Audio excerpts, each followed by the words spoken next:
Hello everyone. बिहान उठेर बाहिर हेरेको कति राम्रो पानी परेको है। अनि त्यसपछि चाहिँ सबै काम गरेर हामी चाहिँ स्कुलतिर लाग्यौँ।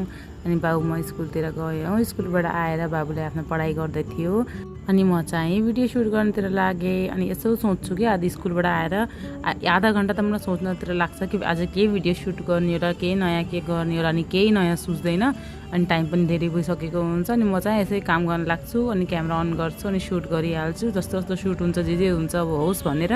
अनि भिडियो चाहिँ अब कन्टिन्युसली नै हाल्ने भनेर नि भिडियो सुट गर्न स्टार्ट गर्छु। अनि त्यसपछि भोइस ओभर गर्ने बेला के यति गाह्रो हुन्छ है। कता कुकुर भोकेको हुन्छ, कता गाडी चलेको हुन्छ, कता गीत बजेको हुन्छ है। घर तल चुप लाऊ भनेर चुप लगाइहाल्छु। बाहिरका मान्छेलाई चुप लाऊ भन्ने कुरा भएन, पानी घरको कुकुरलाई चुप लाग भनेर भएन है। त्यसपछि यस्तैमा भिडियो सुट गर्नुपर्छ। हेर्नु गाइज, मेरो चाहिँ अब कहिले कुकुर भोकेको हुन्छ, कोही कता गीत बजेको हुन्छ, यो ढोका खोलेको भर्खरै आवाज आइहाल्यो होइन। अब के गर्ने है, यस्तै हो भोइस ओभर भनेको।